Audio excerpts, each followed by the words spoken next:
am back. Hello. Before we get started today, I just want to take a moment just to say thank you. Thank you to everyone who has subscribed, who has followed, who have shared the podcast. Those of you who left comments and sent messages of encouragement, I thank you. But a special thank you to those of you who reached out to me through WhatsApp and messages asking how we were doing. We're doing okay. We are doing okay. And honestly, your kindness means so much to us. Means more than you even know. I also want to thank you for accepting this podcast exactly as it is, because behind these scenes here, there isn't a big production team. It's just me. I'm the writer. I'm the producer. I'm the researcher. I'm the lighting technician. I'm the camera operator. And I'm the editor. And most nights, I'm sitting right here in my attic, surrounded by nothing but clothes and shoes. Just trying to figure out all this by myself. And figure it out as I go. So thank you for giving me grace when something isn't perfect. Thank you for focusing on the story instead of the imperfections. And thank you for taking this journey with me, because together we are building something bigger than a podcast. We are building a community of people who believe in home, who believe in legacy, and learning from each other's experiences. Now let's get into today's episode. August 2025. Wow. That was the promise. 7 months. In 7 months, you guys are going to be in your house. Imagine that. That felt good. 7 months from contract signing to completion. And looking back now, I smile when I think about it. Because during those first few months of 2025, Luke and I genuinely believed that we would be walking through a completed house by the end of summer. And honestly, at the time we had every reason to believe it. Because why? The foundation was complete. And you know, when foundation is completed, bricks go up fast. So the walls were rising, the photographs kept coming, the update sounded positive. The dream, my listeners, the dream felt real. But sometimes the most dangerous stage of any journey isn't when things are falling apart. Sometimes it's when everything appears to be going exactly according to plan. Welcome back to Building Back Home with Jackie. Yeah, man, the vision's strong. Building back home where I belong. Ooh, yeah. But every foundation got... Before we continue, please remember that this podcast is shared for educational and informational purposes based on my personal experiences and my observations. It does not constitute legal, financial, engineering, construction, or professional advice. This is simply my story. And another thing before we continue, I want you to keep in mind, please. Building back home, whether it is in Barbados or anywhere, can be successful.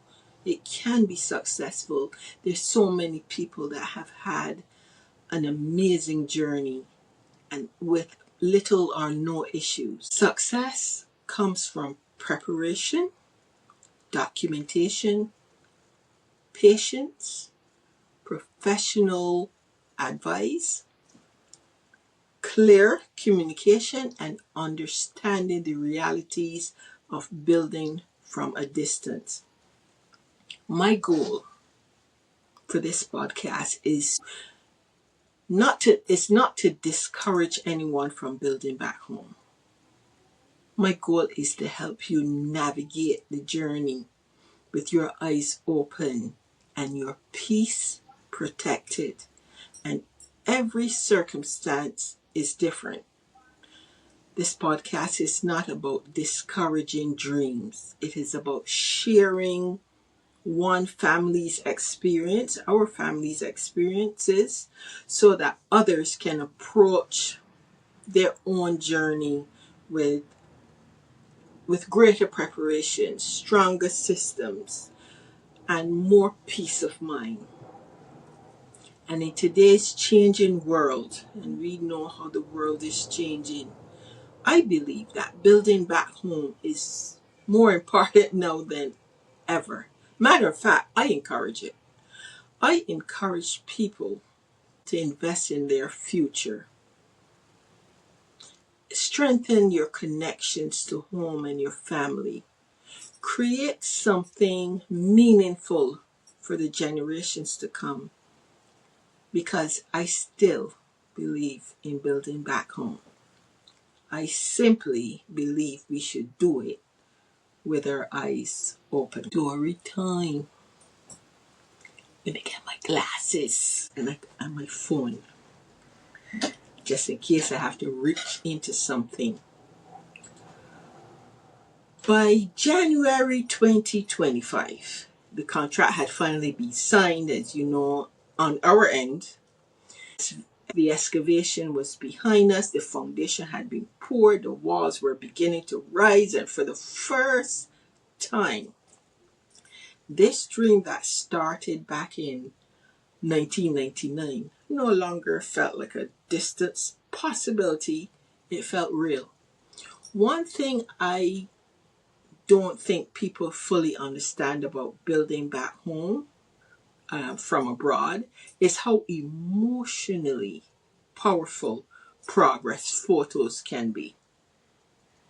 Every few days, my phone would ping, especially when my relative passed by going to or from his home.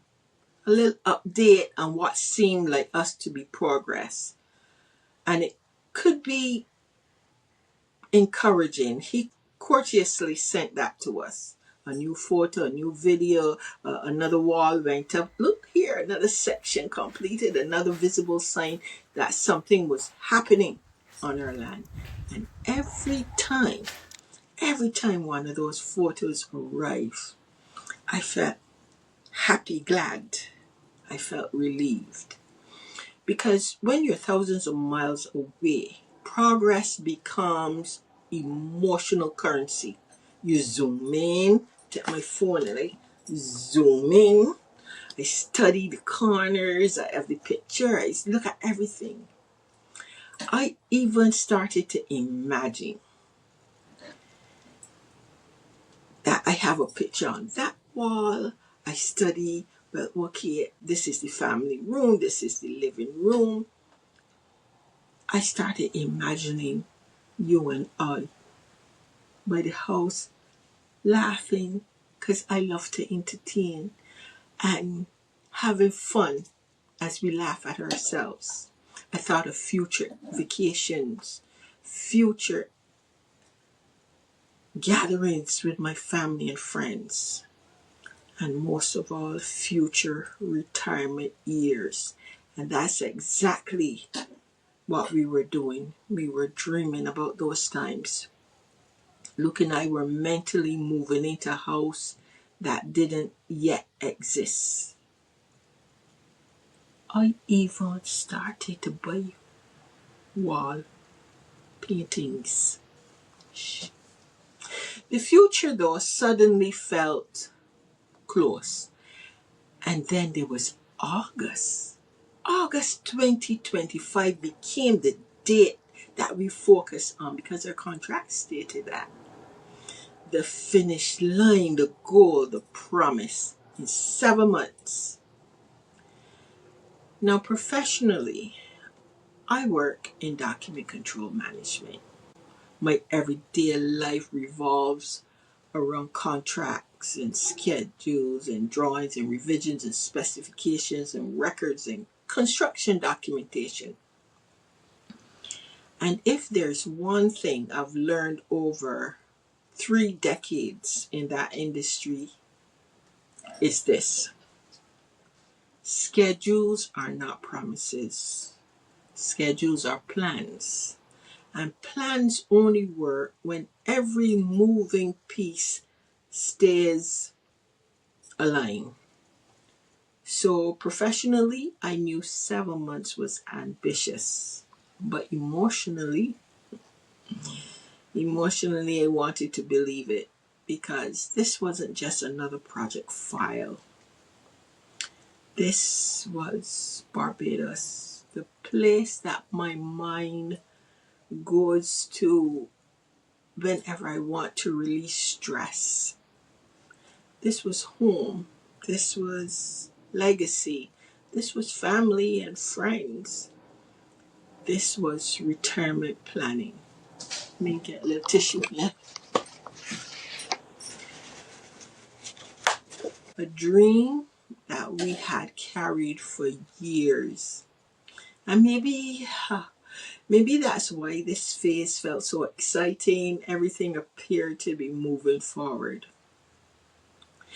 In the previous episode, I also mentioned that in November 2025, I told you I had forgotten to tell you that I had made an appointment with a local bank.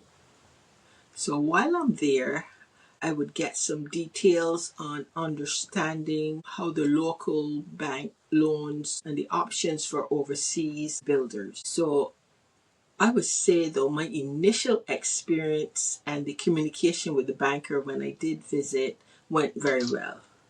But let me tell you something. Let me tell you something about trying to build back home in Barbados and doing it during a holiday season. Patience. Patience can become part of your project budget too. Between independence celebration, Christmas coming, government office slowing down, and the entire island, we just be on holiday. We got the energy in the air. You will quickly learn that Caribbean timing and overseas timing don't always sail in the same boat. So if you're traveling, trying to handle banks and government agencies, approvals, paperwork, or business before flying back overseas, be prepared to bring your patience and a smile. Because trust me, we're not going to be in the bank for a while. And honestly, that became another lesson for me from this voyage. Sometimes we in the diaspora, we arrive with tight schedules and return flights and work deadlines. And for me, that New York energy and that up north pace, and that's all in our head. But our dear motherland, she's moving in a different tide. And if you're fighting the tide instead of slowing down with the pace and understanding it and accepting, frustration just come quick. If you think that because you're from the USA, you're from Canada and the UK, that you getting a pass, if we ever catch you in that line upset or complaining, we gonna lunch and you're gonna be last. Like it happened to me. But one thing though, I learned and I truly appreciate as I wait in line, good mornings, the how are you? I hear your mother was not well. How's your mom? Or I have a breadfruit for you, pass by. Something we in the diaspora would never hear as we quickly conduct business in our establishments over and away. That's the part of Barbados. That's the part of my culture. That's the part that my mind and my inner Bajan emotions, I miss it so much. Another important part of my story, and to tell you, is something that many people didn't realize. Luke and I, we were completely funding this project on our own. This was a self-funding project. This was no construction loan. We had no lender, no bank inspector reviewing progress, no institution watching over our project. Every payment came directly from our savings. Every decision mattered, every dollar mattered, every mistake mattered. And when you're spending your own money, you pay attention differently. You become intentional and you become careful. You become creative. And dear Luke assigned me as the captain of the boat. So I handled all the changing currents as I navigated our savings. This case, the currencies, the Barbados dollars. The local banks in Barbados are US dollars. The exchange rates, I knew the dates, the exchange rates, the fees, the proposals, the invoices, the receipts, the statements, the communications. They all fell under me. Now, around the same time, Luke and I started discussing future selections because we're using our own money now and we're saying, okay, let's see how we can save here and there and not going cheap, but going in a way that it does not cost our sanity and does not deplete all of our savings. So we started discussing windows, doors, and cabinetry. The things that eventually transform a structure into a home. We asked our architect if he could connect us with a trusted supplier, our trusted suppliers. So our goal was simple. We wanted to maintain quality and manage costs and reduce unnecessary travel, because with logistics we would have had to probably travel once, twice, go down, visit suppliers, go and spend time looking at the items and so on. But we tried to make it simple. At the time, it felt like a smart strategy for us to remove those items from the contract and to source them ourselves. For the first time, we weren't just talking about concrete and blocks. We were talking about finishes, and we started talking about colors and styles. The details that make a house feel personal. That decision to us looked like calm waters until it became the most frightful part of this journey as we neared the eye of the storm. Looking back now, some of those conversations would become far more important than we realize. But that's for a big episode, because we can still see land on this journey. we're still seeing land. Matter of fact, you can still see the top of the lighthouse. So we are still traveling through. And though these episodes may seem to some like it's not getting on the journey fast enough, for those in the diaspora, I want you to know that this contract had 4 phases. We were looking at foundations and excavation and mobilization in the first.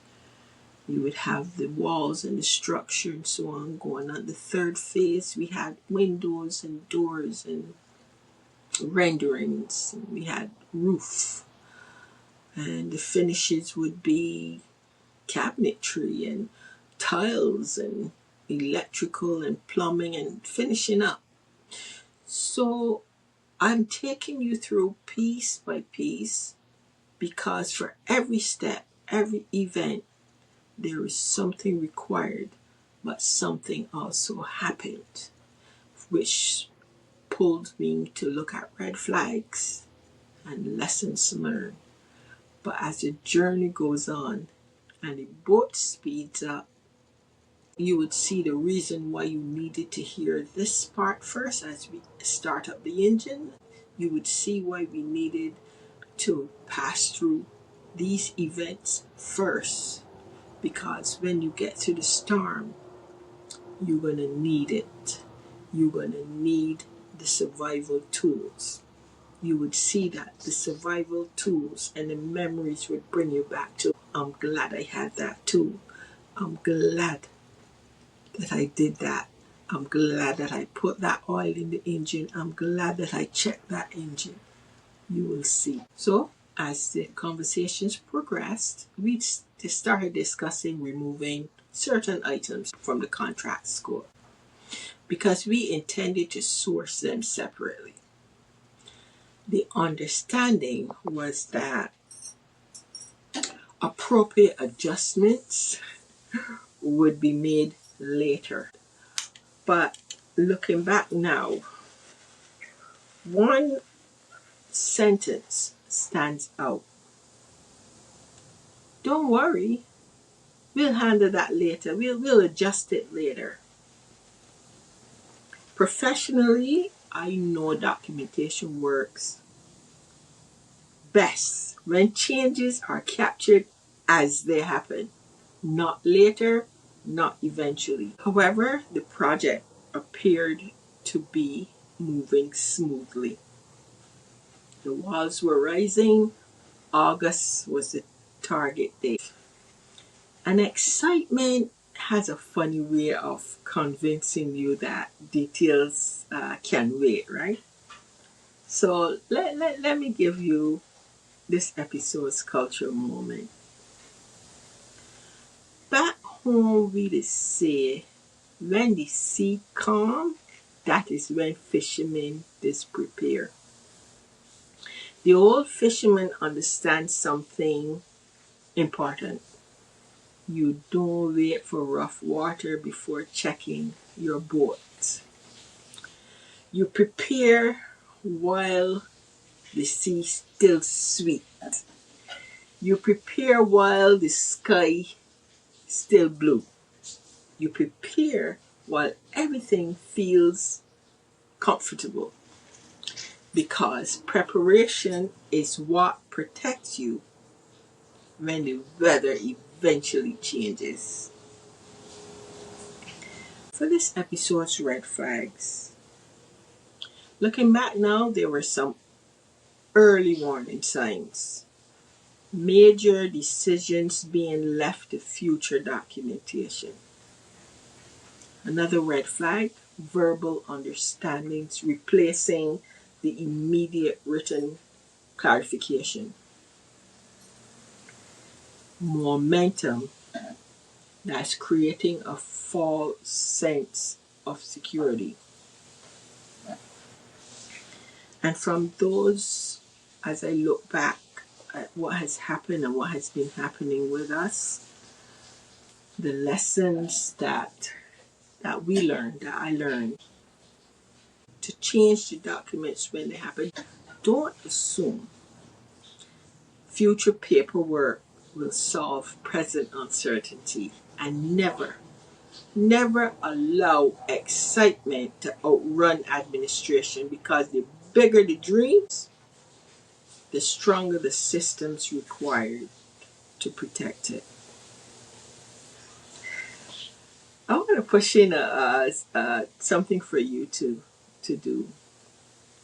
Oh, let me ask you, what would you do if you were building your dream home and someone told you, "Don't worry, we'll sort out the paperwork later"? Would you keep moving forward, or would you stop and insist everything be documented immediately? What would you do? Please, I beg, drop a comment below. I genuinely love to hear your thoughts. Because if you're enjoying this journey, please subscribe, follow, and share this Building Back Home with Jackie. And if you know someone building back home, or planning retirement overseas, or investing from abroad, please share this episode with them. Because sometimes the lesson you need is hidden inside someone else's experience. By the end of March 2025, we felt really good. For me, I was happy, glad, because the walls were rising, and August was the target date. The supplier with the windows and door strategy, that was underway, and the future looked bright. And looking back now, March may have been the most confident month of our entire journey. We are passing the lighthouse and we're heading out, because what arrived wasn't another progress photo. It wasn't another construction milestone, and it wasn't another reason to celebrate. It was a flood of payment requests, multiple directions, multiple commitment, multiple deadlines, and for the first time, the money started moving faster than the construction. And that's where we're going to pick up next time, because in episode 4, the tide now start pulling harder than we ever expected. Hey! At this stage, I thought I was building back home. I didn't realize I was auditioning to become a part-time project manager, a document controller, a procurement specialist, a private investigator, and an international risk taker, all at the same time. This is Jackie, and I'll see you in the next episode. From foreign shores, I bring the vision home. Built a legacy from concrete and from stone. Got the blueprints drawn, the white sands calling me. For the diaspora's children, planting the family tree. Building back home against the Atlantic tide. With Bajan roots and all that island pride. Watch the foundation rise, a brand new dawn in store. This ain't just building houses, it's something so much more. Yeah, it's Jackie and Luke building back home in Barbados.